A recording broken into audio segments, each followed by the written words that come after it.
अस्सलाम वालेकुम, आप देख रहे हैं बजट की खुसूसी ट्रांसमिशन 92 न्यूज़ पर। मैं हूं फैसल अब्बासी। गुज़श्ता रोज़ इक़्तिसादी सर्वे पेश किया गया। वज़ीर ख़ज़ाना शौकत तरीन साहब की जानिब से बाज़ाब्ता तौर पर यह ऐलान किया गया कि मईशत मुस्तहकम हो गई है और अब हमने तरक्की यानी ग्रोथ की तरफ जाना है, नमू को बढ़ाना है। इसके साथ साथ जो कारनामे गिनवाए गए हुकूमत की जानिब से, ये बताया गया कि 10 माह के दौरान जो करंट अकाउंट है वो सरप्लस रहा है, रेमिटेंसेस में 29% इजाफा हुआ है। इसके साथ साथ जो दीगर कुछ मामलात हैं, ये भी कहा गया कि हमने 50% कम कर्ज जो है वो रवा बरस लिया है। ये कर्ज कहानी बड़ी इंटरेस्टिंग है, इससे मुतालिक भी बात करेंगे। आज बजट पेश किया जाएगा। पाकिस्तान तहरीक इंसाफ की हुकूमत का ये तीसरा बजट है और इस बजट को लेके जो बुनियादी सवाल पूछे जा रहे हैं, अवाम की जो तवक्कुआत हैं, बिलखुसूस सरकारी मुलाजमीन की नज़रें बजट पे इसलिए भी हैं कि वो ये सोच रहे हैं, वो ये देख रहे हैं कि अब की बार क्या रिवायत टूटेगी और कुछ खातिर खा इजाफा क्या उनकी तनख्वाहों में होगा। इसके साथ साथ एक बहुत बड़ा सवाल ये भी है कि बिजली के जो निर्ख थे उनके तयन को लेकर हुकूमत और IMF के दरमियान ठन गई थी। $1 अरब की अगली किस्त देने के लिए IMF ने कुछ अपनी शराइत जो हैं वो हुकूमत के सामने रखी थी कि हुकूमत इन पे मेनुअन अमल करे। अब देखते हैं खा वो बिजली के निर्ख हों या फिर टैक्स का हदफ हो, क्या ये सब IMF की शराइत पे होगा। ये तमाम बातें हैं कि एक आम आदमी को आज के बजट से, आज जो बजट PTI की हुकूमत पेश कर रही है, उससे कितना रिलीफ मिलेगा और किताबों से हट के क्या ये रिलीफ हुकूमत अगर चाहती है कि आवाम को रिलीफ मिले तो क्या पहुंचा भी पाएगी। ये तमाम मामलात हैं जिन पे आज बात करेंगे। हमारे साथ हमारे मुअज़्ज़िज़ मेहमान मौजूद हैं। हारून शाह बैंक साबिक चेयरमैन हैं बोर्ड ऑफ इन्वेस्टमेंट के। बहुत शुक्रिया हारून साहब आपके वक्त का। इसके साथ साथ खालिद खोखर साहब हमारे साथ लाहौर स्टूडियोज़ में मौजूद हैं, सदर हैं किसान इत्तेहाद पाकिस्तान के। बहुत शुक्रिया खोखर साहब आपका। अरशद अब्बासी साहब इस्लामाबाद स्टूडियो से हमें ज्वाइन कर रहे हैं, एनर्जी एक्सपर्ट हैं, पाकिस्तान का जाना पहचाना नाम है तवानाई के शोबे में। बहुत शुक्रिया अब्बासी साहब आपका। ख्वाजा शाहज़ेब अकरम साहब सीनियर वाइस प्रेसिडेंट हैं FPCCI के, हमें ज्वाइन कर रहे हैं। बहुत शुक्रिया ख्वाजा साहब आपके वक्त का भी। हारून शरीफ साहब पहले आपकी तरफ आते हैं। सर, एक तो कल जो ऐलान हुआ कि मईशत मुस्तहकम हो गई है और अब हमने तरक्की की तरफ, नमू की तरफ जाना है, एक तो ये बता दें, do you agree with that? और आज जो बजट आएगा उस पर कितना साया IMF का होगा? हुकूमत किस हद तक आपको लग रहा है कि IMF की शराइत मानेगी? हारून साहब जी बहुत शुक्रिया। देखिए, जहाँ तक मईशत की मुस्तहकम होने की बात है तो उसमें तो आई थिंक आपको ये एक सेटिस्फैक्ट्री स्टेटमेंट है, क्योंकि जो अशारिये आए हैं वो सब इंटरनेशनल इदारों के असेसमेंट से बहुत अच्छे हैं। तो ये बात तो उनकी फाइनेंस मिनिस्टर की ठीक है कि मईशत एक रिवाइवल मोड से, जहाँ पर दो आपके ऊपर बहुत ज़्यादा प्रेशर्स थे, एक तो कोविड के इम्पैक्ट का, दूसरा हमारे जो IMF के 4 मेजर पिलर्स ऑफ कंडीशनैलिटीज़ थे, उसके बावजूद अगर हमने तकरीबन 4% ग्रोथ दिखाई है तो वो एक खुशाइन बात है। फील गुड फैक्टर तो सियासी तौर पे दिया जाता है, बट टेक्निकली ये एक रिवाइवल से ग्रोथ की तरफ एक सिम्त दिखनी शुरू हो गई है। तो आपके पहले सवाल का तो मेरा ये जवाब है। जो आपका दूसरा सवाल है कि अब जो आगे बजट आ रहा है उसके अंदर हमारा और जो IMF का एग्रीमेंट है उसका कितना अमल दखल है। देखिए, IMF का जो एग्रीमेंट है उसको समझने की ज़रूरत है कि वो हमारे स्ट्रक्चरल जो इम्बैलेंसेस होते हैं, जिसकी वजह से बार बार हम जिसको हम ट्विन डेफिसिट कहते हैं या करंट अकाउंट का खसारा और फिस्कल खसारा कहते हैं, वो बार बार इमर्ज कर आता है। तो IMF ये कहता है कि एक तो हम अपनी टैक्स टू GDP रेशो को 4% से 5% तक बढ़ाएं, और उसके लिए क्योंकि जो कि साउथ एशिया की एवरेज है। दूसरा वो कहते हैं कि आपके स्ट्रक्चरल फ्लॉज हैं, आप महंगी बिजली बनाते हैं, आप सस्ती बेचते हैं, उसके अंदर कलेक्शन के इश्यूज हैं, उसमें गवर्नेंस के इश्यूज हैं और उसमें निर्खों को एडजस्ट करने के इश्यूज हैं। वो फिर इदारा जाती इस्लाहात की बात करते हैं, स्टेट बैंक की इंडिपेंडेंस की बात करते हैं। इसी तरह जो हमारे एक्सपेंडिचर साइड है वो कम नहीं हो पा रहा है, स्टेट और एंटरप्राइजेस में लीकेजेस है। तो ये स्ट्रक्चरल इम्बैलेंसेस हैं जो IMF के साथ हमारे एग्रीमेंट का हिस्सा जी ठीक है। अब जो हुकूमत ने उनके साथ नेगोशिएशन शुरू की है वो उनका मिशन जुलाई में आएगा।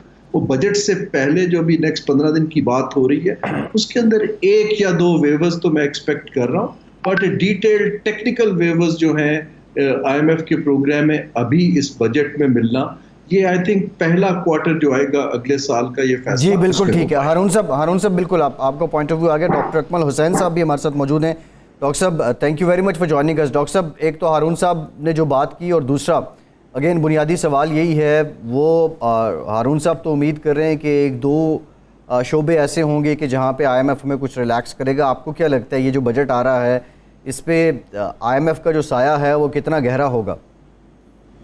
शुक्रिया जी। आपने जो बुनियादी सवाल पूछा था शुरू में, वो ये था कि मुआशी रिवाइवल होगा या नहीं, और लोगों को रिलीफ मिलेगा या नहीं। तो मैं ये दोनों सवाल जो हैं वो एक दूसरे से मुंसलिक हैं, तो इसका मैं जवाब देना चाह रहा हूँ। वो ये है जी कि मुआशी रिवाइवल और लोगों की बहबूद के लिए ज़रूरी है कि हम अपनी मईशत का ढांचा इस तरीके से तब्दील करें कि जो मईशत इस वक्त सिर्फ कर्ज़े वापस करने के लिए डिज़ाइंड है, वो आवाम की बेहतरी के लिए डिज़ाइन हो जाए। अब ये जो स्ट्रक्चरल शिफ्ट है, इसके अंदर तीन आंसर हैं इस स्ट्रक्चरल शिफ्ट को लाने के लिए। पहला तो ये है कि हुकूमत को यूनिवर्सल हेल्थ केयर, यानी तमाम शहरियों को बेहतरीन हेल्थ केयर की फैसिलिटीज़ प्रोवाइड करनी पड़ेंगी, और दूसरा तमाम शहरियों को अच्छी तालीम देने का इंतज़ाम करना पड़ेगा, और तीसरा उनको बेरोज़गारी की सूरत के अंदर बेरोज़गारी अलाउंस, जिसको सोशल प्रोटेक्शन भी कह सकते हैं, वो देना पड़ेगा। तो ये अवाम की बहबूद के लिए तो जनाब ये तीन इक़दाम जो हैं ये ज़रूरी हैं, और ये करने के लिए आपको IMF की सोच का जो ढांचा है उससे बाहर निकलना पड़ेगा, क्योंकि IMF जो है उनका सारा फोकस बजट डेफिसिट के ऊपर होता है। यहाँ पे हमें ज़रूरत है अखराजात करने की, लोगों को रिलीफ देने के लिए, लोगों की लॉन्ग टर्म बहबूद के लिए। तो जाहिर है आपको बजट डेफिसिट आप तेज़ी से बढ़ाना पड़ेगा। तमाम वो मुल्क जिन्होंने तरक्की की है वो उन्होंने बजट डेफिसिट को बढ़ाया है। आप देखें कि यूरोप में भी जो सेकेंड वर्ल्ड वॉर के बाद तरक्की हुई है और रिकन्स्ट्रक्शन हुई है, वो बजट डेफिसिट की बुनियाद के ऊपर ही हुई है। अच्छा, जो दूसरा जो है कि जी इकॉनमी की रिवाइवल, देखें ये एक पुरानी कहानी है। हर दफ़ा जब हुकूमत अखराजात थोड़े से बढ़ाती है तो मईशत रिवाइव करने लगती है, ग्रोथ ज़रा बढ़ जाती है। मगर असल सवाल तो ये है कि क्या उस रिवाइवल को सस्टेन किया जा सकता है कि नहीं, यानी उस रिवाइवल को देर पा किया जा सकता है कि नहीं। पाकिस्तान की जो पसमानदगी है उसकी बुनियाद ही ये है कि हम अपना GDP ग्रोथ जो है उसको सस्टेन नहीं कर पाते। 10 साल आपकी ग्रोथ बढ़ती है, उसके बाद आपकी नेगेटिव पर कैपिटा इनकम हो जाती है या स्टैग्नेशन शुरू हो जाती है। तो जो लॉन्ग टर्म आपकी पर कैपिटा इनकम है उसके अंदर कोई खातर खा इजाफा नहीं होता। ठीक डॉक्टर साहब, तो इसलिए अब यहाँ जाने के लिए, ग्रोथ को सस्टेन करने के लिए आपको अपनी जो दरामदाद का ढांचा है उसको बदलना पड़ेगा।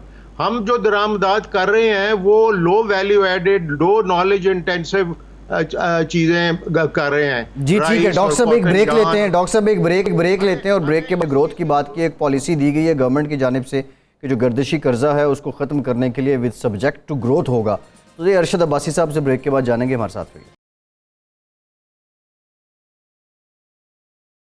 ब्रेक के बाद एक बार फिर से आपको खुशामदीद कहेंगे। अरशद अब्बासी साहब, कल वज़ीर ख़ज़ाना साहब ने कहा है कि 10 साल का प्लान बनाया है गर्दिशी कर्जा चुकाने के लिए। हमने ये देखा कि पिछले 3 सालों में कीमतें बार बार बढ़ाई गईं, लेकिन जो ही कीमतें भी बढ़ती रहीं, प्रोडक्शन भी बढ़ती रही, और फिर उसके साथ साथ गर्दिशी कर्जा भी बढ़ता रहा।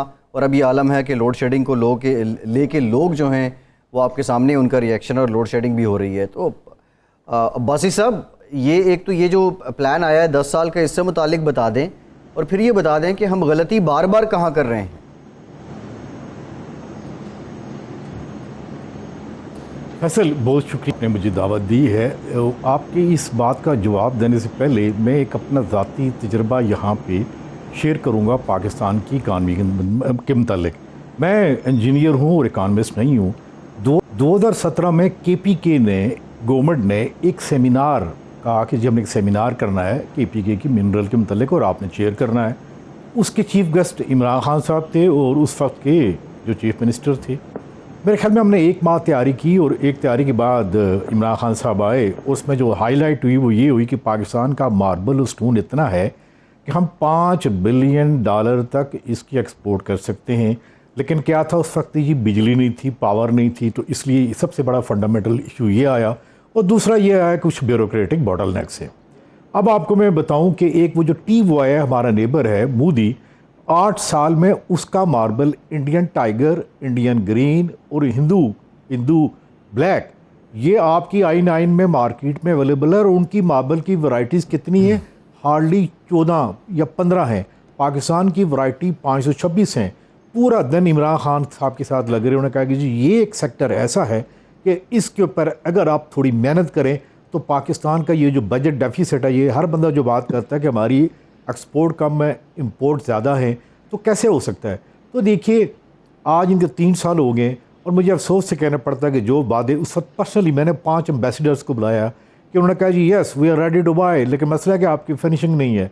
तो देखिए फैसल, एक तो बात ये है कि इस गवर्नमेंट को काश कोई बचा सके कि इमरान खान साहब आपने पूरा दिन स्पेंड किया था, हमने नोट्स बनाए थे, आपके साथ डेलिब्रेशन हुई थी और आपने कहा था जब मैं पावर में होऊंगा तो मैं इसको 5 नहीं 10 बिलियन डॉलर तक लेके जाऊंगा। एक तो बात ये है। दूसरी बात ये है कि जब ये गवर्नमेंट आई थी तो हम कुछ पाकिस्तान के एनर्जी एक्सपर्ट्स ने इनको एक रोड मैप बना के दिया। हमने कहा कि यार बात सुने, सबसे ज़्यादा हमारी इंपोर्ट किसकी है? 18 से 20 बिलियन डॉलर हाइड्रोकार्बन की है। LNG इंपोर्ट कर रहे हैं, ऑयल कर रहे हैं। पाकिस्तान में इतना पोटेंशियल है। पॉइंट बाई पॉइंट किया था कि जी आपने सिर्फ पॉलिसी बनानी है, हम ये 5 साल में 18 बिलियन पाकिस्तान का ख़त्म कर सकते हैं। पाकिस्तान में ऑयल एंड गैस जो है इतना है कि हम सेल्फ सफिशिएंट हो सकते हैं। अफसोस की बात है कि फैसल इसके पर कोई काम नहीं हुआ।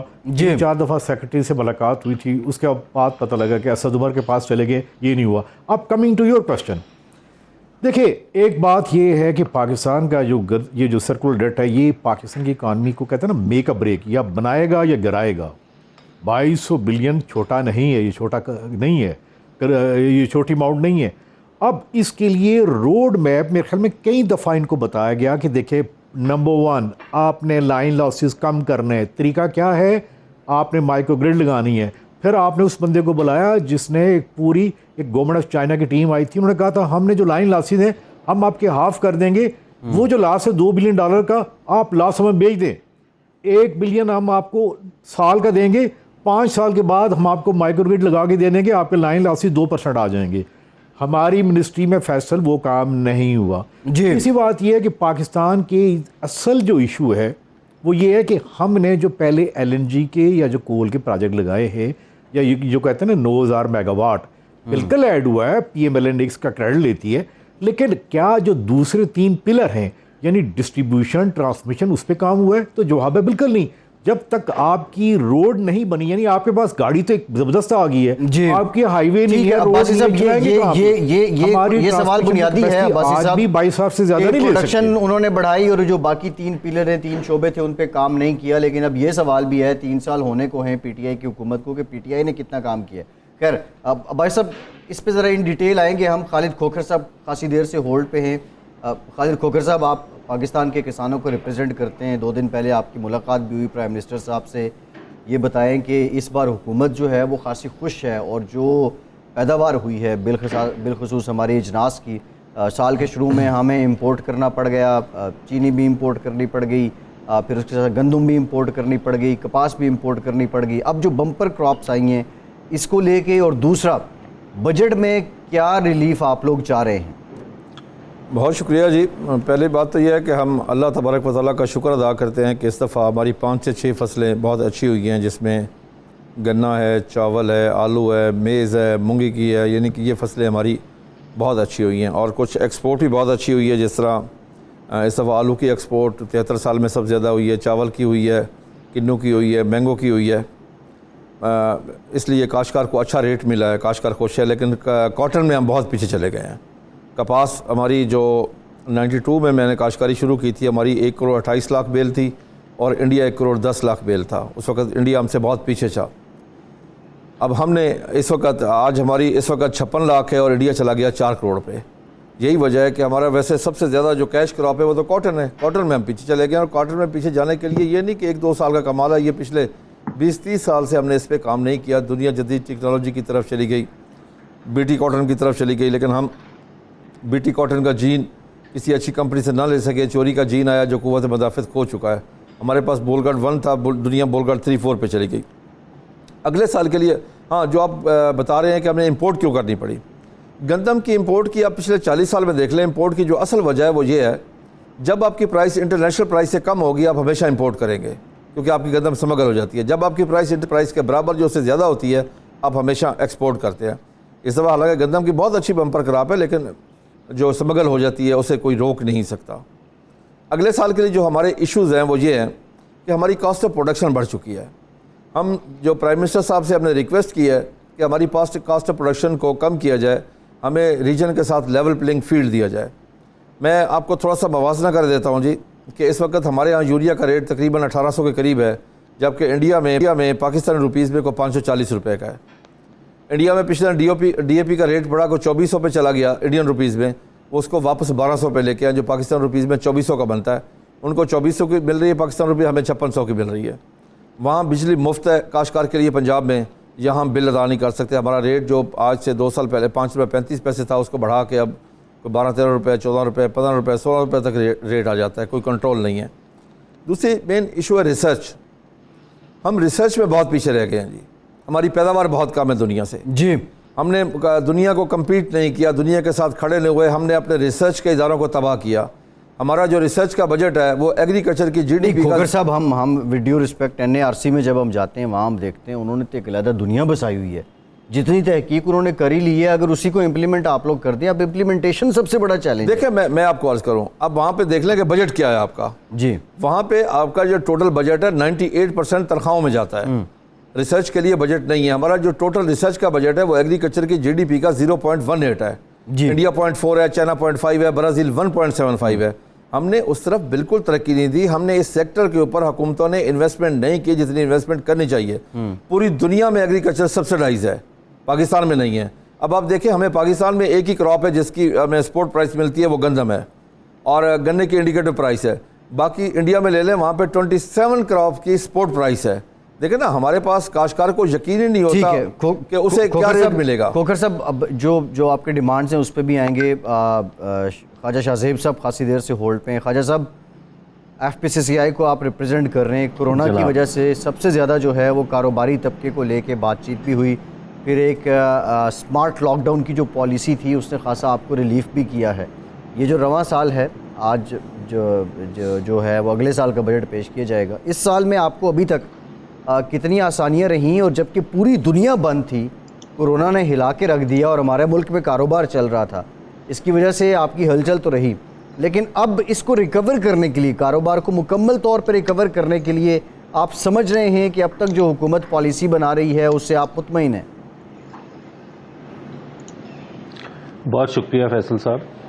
अभी हारून साहब की, डॉक्टर साहब की, बासी साहब और फिर खालिद खोखर साहब ने जिस तरह अपने अपनी स्पेशलिटीज़ की बात की, सबसे पहले तो मैं आपको ये बताऊं कि जो इक्तिसादी सर्वे यहाँ पे पेश किया गया कल, और जो उसके बारे में दिखाया गया कि जी एक अच्छी तरफ मईशत जा रही है, इसमें तो कोई शक नहीं, लेकिन जो ज़मीनी हक़ाइक़ हैं, मैं पहले आपको वो थोड़े से बता दूं कि बिजली का बहरान अभी भी जारी है, महंगाई, चीज़ों की अदम दस्तयाबी, इंपोर्ट के जो मसाइल हैं, कंटेनर की जो प्राइसेस हैं, ये वो सब चीज़ें हैं जो बताया जा रहा है और जो हकीकत पर मबनी है, वो दोनों चीज़ें आपस में मैच नहीं करती।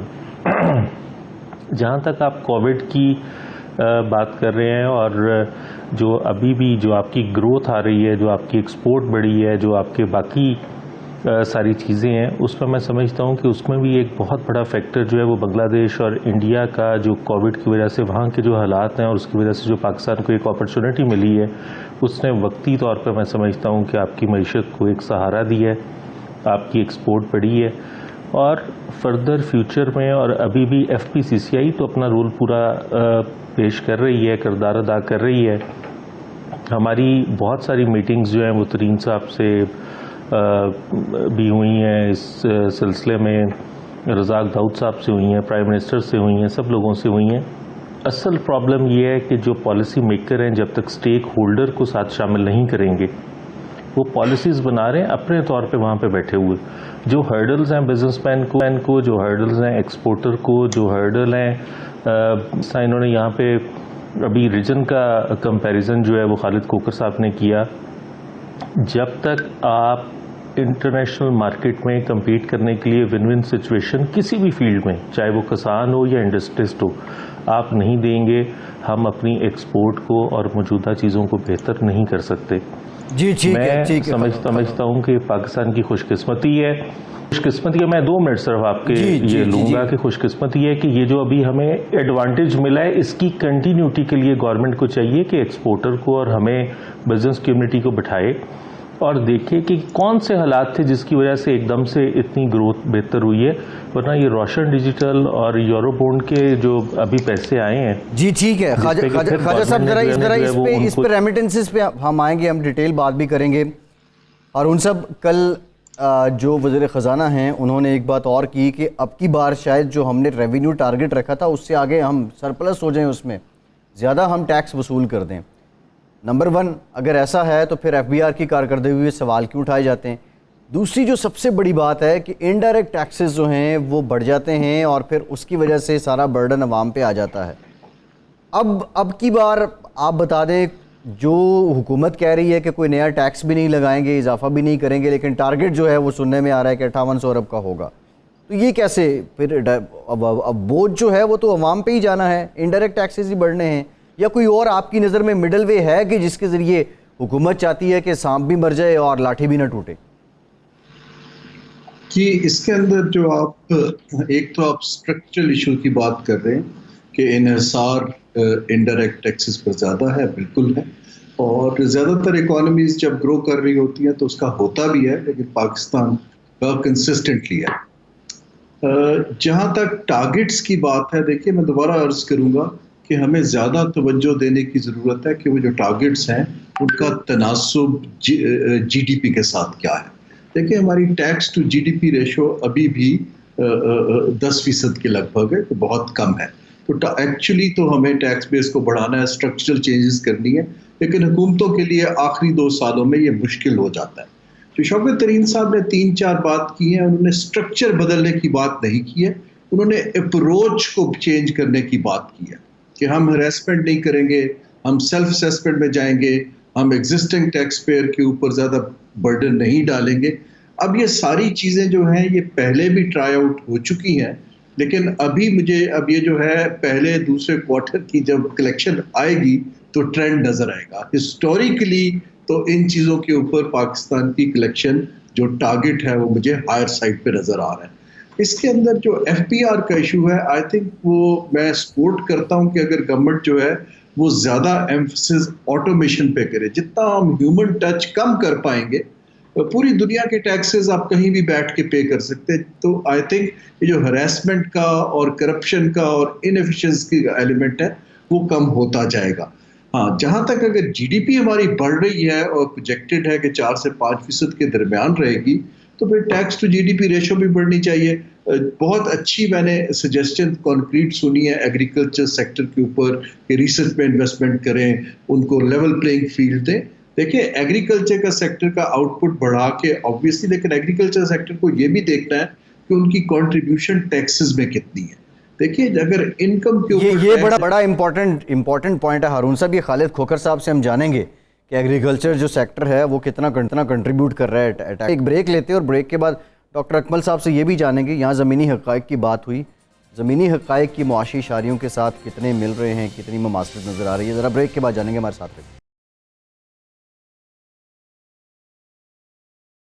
ब्रेक के बाद एक बार फिर से आपको खुशामदीद कहेंगे 92 न्यूज़ पे। बजट की मुनासिबत से ये खुसूसी नशरियात जारी हैं। डॉक्टर अकमल साहब, ब्रेक से पहले हम बात कर रहे थे, डॉक्टर साहब यहाँ कुछ ग्राउंड रियलिटीज़ की बात की गई है। हम देख रहे हैं अभी भी आप ट्विटर खोलें, टेलीविज़न लगा लें, जो वज़रा हैं, जो हुकूमती लोग हैं, उनकी जानिब से एक समझ लें कि मईशत के मुस्तहकम होने का प्रचार और फिर उसका एक तरह से जश्न मनाया जा रहा है, इतनी ज़्यादा एक्साइटमेंट है।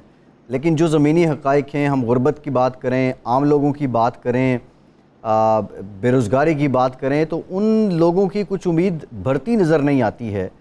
ये कितनी हकीकी कामयाबी है डॉक्टर अकमल साहब? जो गरीब आदमी महसूस कर रहा है जी, उसके अंदर हकीकत है। और वो हकीकत ये है कि ये जो मईशत है इसके दो बुनियादी कमज़ोरियाँ हैं। एक तो ये है कि इस मईशत का ढांचा डिज़ाइन हुआ है अब कर्ज़े वापस करने के लिए, ना कि ऐसा डिज़ाइन हो कि जो लोगों की बहबूद के लिए मईशत चले। तो पहली चीज़ तो ये है, जब ग्रोथ होती भी है तो वो थोड़े से लोग बहुत ज़्यादा अमीर हो जाते हैं और बाकी लोगों के ऊपर ज़्यादा इतना असर नहीं पड़ता। एक तो ये बात है। दूसरा मसला ये है कि वो ग्रोथ भी जो है वो सस्टेन नहीं हो पाती। जैसे मैंने अर्ज़ किया, जब भी ग्रोथ होती है तो फिर इंपोर्ट एक्सपेंडिचर्स बढ़ते हैं और इंपोर्ट एक्सपेंडिचर्स बढ़ने के नतीजे में हम देखते हैं कि हमारी एक्सपोर्ट ग्रोथ नहीं हो रही होती, नाकाफ़ी होती है। तो उसके नतीजे में बैलेंस ऑफ पेमेंट क्राइसिस आ जाता है। हर 10 साल ग्रोथ पीरियड के बाद बैलेंस ऑफ पेमेंट क्राइसिस आ जाता है, IMF के पास चले जाते हैं और उसके नतीजे में ग्रोथ स्लो डाउन हो जाती है। यानी हमारी जो पसमानदगी है उसकी एक निशानी ये है कि हम ग्रोथ को सस्टेन नहीं कर पाते थोड़े अरसे के लिए। डॉक्टर साहब एक ब्रीफ तरह कमेंट कीजिएगा। आपने इंपोर्ट की बात की, अभी अब्बासी साहब ने भी कहा था कि हमारी जो मेजर इंपोर्ट है वो फ्यूल रिलेटेड है, ऑयल है, LNG है, हम इंपोर्ट कर रहे होते हैं। सवाल ये है कि हम इंपोर्ट सब्स्टिट्यूशन पे क्यों नहीं जाते? हमारी जो डोमेस्टिक प्रोडक्ट्स हैं उनको बढ़ावा देने के लिए क्या कर रहे हैं? इंपोर्ट सब्स्टिट्यूशन तो पिछले 70 साल से कोशिश की जा रही है और हो भी रही है। आपको याद होगा, आपको पता होगा कि 1960s में स्ट्रेटजी ही ये थी इंपोर्ट सब्स्टिट्यूशन की। मगर अब अगर आपने अपनी ग्रोथ को सस्टेन करना है तो ज़रूरत ये है कि एक्सपोर्ट स्ट्रक्चर को तब्दील किया जाए, बजाय ये कि हम ऐसी अशिया दरामद करें जिनकी कीमतें कम हैं दुनिया में की मार्केट में और उनकी मांग बड़ी आहिस्ता आहिस्ता बढ़ रही है। हम ऐसी अशिया की तरफ जाएं जो नॉलेज इंटेंसिव अशिया हैं, जिनमें तहकीक और इल्म का अंसर ज़्यादा है। वो अशिया हैं जो कि कीमत भी ज़्यादा जिनकी मिलेगी और उनकी मांग भी तेज़ी से बढ़ेगी। अगर आप ये अपना एक्सपोर्ट स्ट्रक्चर का ढांचा, एक्सपोर्ट स्ट्रक्चर तब डाइवर्सिफाई कर सकते हैं इस तरीके से, तो फिर ही आपकी एक्सपोर्ट ग्रोथ इतनी हो जाएगी। ठीक है डॉक्टर साहब, मैं अब्बासी साहब की तरफ जाना चाह रहा हूँ। अब्बासी साहब ये बता दें, ये बिजली की आपने 3 सुतूनों की बात की थी कि बाकी उनको ठीक नहीं किया गया, ये मौजूदा हुकूमत ने कितना उनको ठीक किया है ये? और दूसरा, IMF कहता है जितने की बिजली बना रहे हैं उतने की भेज दें, फिर हमारे दीगर रोले कॉस्ट ऑफ प्रोडक्शन का है, कारोबार का है, आम लोगों पे बोझ का है। इसका भी कोई दरमियानी रास्ता है? कोई सजेशन है आपके पास अब्बासी साहब? फैसल, पहली बात तो ये है कि 3 साल में इनको एक काम करना चाहिए था कि डिस्ट्रीब्यूशन और ट्रांसमिशन इसकी इम्प्रूवमेंट के लिए, क्योंकि कारखाने वो लगा गए थे, उसका कोई इशू नहीं था। इशू ये था कि बिजली आम सारफ तक कैसे पहुंची और कैसे पहुँचाएँ। देखिए ना, हमने आपको सेल करनी है वरना कैपेसिटी पेमेंट है। आपने 3 दिन देखा कि ये तो पूरा सिस्टम ही कोलैप्स कर गया है।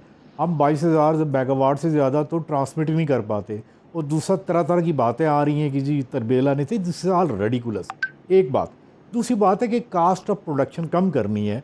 अभी आपके पास 2 टॉप इकॉनमिस्ट बैठे हुए हैं। मैं आपको बताऊं कि इवन हमने पिछले साल 16 मिलियन टन कोल इंपोर्ट किया है। और वही बात मैं सेमिनार की कहूँगा जिसमें इमरान खान ने कहा था कि KPK में इतना कोल है कि हम जो है वो इसको सेल्फ सफिशिएंट बन सकते हैं।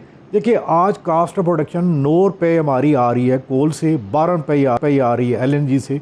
ये कीमतें अगर इंडिजिनियस गैस होती, इंडिजिनियस कोल होता, तो ये कीमतें आधी होती। ये आप देख भी सकते हैं कि जो 2% बिजली बनती है 9% गैस से, उसका रेट 6 रुपये है। जो LNG से बनती है वो 12 रुपये है। सिंपल आसान फार्मूला है कि आपने जो डोमेस्टिक गैस थी जो कैप हुई है जी, उसको ठीक करना था। दूसरी एक और बात, मैं आपको बड़ा ये जो आप सारे बात कहते हैं कि जो IMF में कहा है, गैस के मतलब कहा है, बिजली के मतलब कहा है, मैं गैस के मतलब उनकी बिल्कुल रिजर्वेशन है कि आपकी SNGPL और दूसरा SSGC दोनों गैस कंपनी लॉस में जा रही हैं। देखिए इसकी वजह क्या है, हमारे वहाँ पे भी लाइन लॉसेस तकरीबन अनअकाउंटेड गैस 18% है। हमने एक एक्सरसाइज की, कुछ वर्ल्ड बैंक के लोग थे, $300 मिलियन में हम 1% पे ला सकते हैं, और जितनी एक महीने की LNG लाते हैं ये जो लाइन लासी गैस में है ये कवर कर सकते हैं। मसला ये है इमरान खान की जो टीम है, अब देखिए ना कहाँ लोग हैं, ताबशखोर कौन है, देखिए ज़रा बात कहेंगे सच कहते हैं, it's not the system, it's a people वो मैटर। लोग कौन बैठे, ताबशखोर कौन साहब हैं जिन्होंने 8 साल KLACT चलाई है, यार this man should be disqualify. वो आपके ऑयल के भी हैं, पेट्रोलियम के भी हैं। अभी तक आपका जिसे कहते हैं कि वनडे में 50 ओवर 40 ओवर तो हो चुके हैं, आपकी टीम नहीं बन पाई। आपको यहाँ पे प्रोफेशनल लाने चाहिए थे जो गैस जी के जी losses कम बासी साहब, करके आप हमारे गैस साथ हैं, आपसे इंडी- ज़रा हम डिटेल भी जानेंगे। खालिद खोखर साहब पे एक जो है वो हरफ तनकीद भी था और सवाल उठाया गया खालिद खोखर साहब, बल्कि ये बड़ा वैलिड क्वेश्चन है कि जो ज़रूरी शोबा है, हारून शरीफ साहब ने भी ये पूछा था कि आप लोग टैक्स जो है वो बहुत ना होने के बराबर हैं, और इतना कुछ होने के बावजूद भी आप वो तरक्की नहीं कर सके। पाकिस्तान एक ज़रूरी मुल्क है जिसकी आपसे उम्मीद की जा रही थी, क्या रीज़न है खोखर साहब? देखें जी, पहली बात तो ये, एक बात तो मैं मानता हूँ कि हम ज़राअत में आगे बिल्कुल नहीं जा सके, क्योंकि जब पाकिस्तान बना था तो पंजाब के 17 अज़ला हमारे हिस्से में आए थे, 13 भारत के हिस्से में गए थे। आज वो 13 अज़ला 120-122 करोड़ की आबादी को फीड कर रहे हैं, और हम इस वक्त भी आज एडिबल ऑयल बाहर से इंपोर्ट कर रहे हैं, जो सबसे बड़ी हमारी ऑयल के बाद सबसे बड़ी इंपोर्ट है। हम रुई बाहर से इंपोर्ट कर रहे हैं, हम गंदम इंपोर्ट कर रहे हैं, चीनी इंपोर्ट कर रहे हैं, दालें इंपोर्ट कर रहे हैं। वजह हमारी तरजीहात में पिछले 3-4 दहाइयों से एग्रीकल्चर नहीं रही, हमने एग्रीकल्चर पे इन्वेस्टमेंट नहीं की। जो उनकी बात टैक्स की है, मैं ओपनली कह रहा हूँ कि हमारा 98% तो छोटा काश्तकार है, फार्मर है। मैं बिल्कुल इस पे हम ओपन है कि आए हमारे साथ टैक्स पे बात करें, जो मर्जी करें, हमें दुनिया के अपने रीजन के साथ लेवल प्लेइंग फील्ड दे दें, कॉस्ट ऑफ प्रोडक्शन में हमें जदीद टेक्नोलॉजी दे दें, हमें अच्छे बीज दे दें, हमारी पैदावार बढ़ा दें। हम बिल्कुल हाजिर हैं, हम पाकिस्तानी हैं, पाकिस्तान से मोहब्बत करते हैं, क्योंकि हम अपनी ज़मीन का टुकड़ा उठा के किसी दूसरे मुल्क में नहीं मुंतकिल कर सकते। हमारा जीना पाकिस्तान, मरना पाकिस्तान, औलाद इधर, जी ठीक, हमारे सबको इधर है। सिर्फ मैं आपको एक अर्ज़ करूँ, हम टैक्स कैसे अदा कर सकते हैं? मुझे एक, क्या हम प्रॉफिट में हैं? हमें तो 10-10 साल बाद कोई एक आधा साल प्रॉफिट में आता है, वरना अक्सर औकात हम बराबर होते हैं, सिर्फ खाना खा के सोते हैं हम। काश ये जो हमारे भाई बात कर रहे हैं, काश हमारे देहाती लोगों की आके उनकी ज़िंदगी तो देखें। क्या उनके बच्चे पढ़ रहे हैं? क्या उनके पास आला तालीम है? क्या अच्छे कपड़े उन्होंने पहने हुए हैं? क्या उनके पास किताबों के पैसे हैं, बस्ते के पैसे हैं, इलाज करवा सकते हैं? उनकी आज आके सेहत देखे कैसी है। एक वक्त में देहात के बच्चों की, बुजुर्गों की, सबकी बहुत अच्छी सेहत हुआ करती थी, अब उनके पास वो सेहत तक भी नहीं है। देखिए ना, बात करना बड़ा आसान है। ठीक है खोखर साहब, आपका पॉइंट ऑफ व्यू आ गया। ख्वाजा साहब FPCCI ने भी एक प्रपोजल दिया था, आप लोग भी चेयरमैन FBR से मिले थे, और टैक्सेशन को लेके आपने कहा था कि जो वॉल्यूम ऑफ बिज़नेस है उसके अकॉर्डिंग आप टैक्सेशन करें, जो ताजिर है, जो रिटेलर है, जो होलसेलर है, मुख्तलिफ स्लैब्स बना दें और फिर फिक्स टैक्स लगा दें। तो क्या अब की बार ये सुनी जा रही है आपको लग रहा है इस सजेशन को कुछ संजीदा लिया गया है? ब्रीफ कमेंट कीजिएगा। नहीं, मैं समझता हूँ कि इस दफ़ा भी नहीं, मेरा ख्याल है कि अभी इस पे फौरी तौर पे इस पे हमारे डायलॉग्स जो हैं वो जारी हैं। फौरी तौर पे तो गवर्नमेंट इस किस्म की किसी चीज़ को, चूँकि हर वक्त हमें IMF के जो चीज़ें हैं, जो हर्डल्स हैं, IMF की जो पॉलिसी है, उसकी वजह से हमें जो रुकावटें हैं वो सुना दी जाती हैं। सबसे पहले तो मेरा जो मशवरा है, एडवाइस होगी, वो ये है कि हमें जल्द अज जल्द IMF से पहले छुटकारा हासिल चाहिए। जी और अपने हालात के मुताबिक हमें अपनी पॉलिसीज जो हैं वो लेके चलनी चाहिए। ख्वाजा शाहज़ेब साहब आपका, डॉक्टर अकमल हुसैन साहब, अरशद अब्बासी साहब, खालिद खोखर साहब, आपका शुक्रिया, आप हमारे साथ मौजूद हैं। एक ब्रेक लेते हैं, ब्रेक के बाद दोबारा हाजिर होंगे।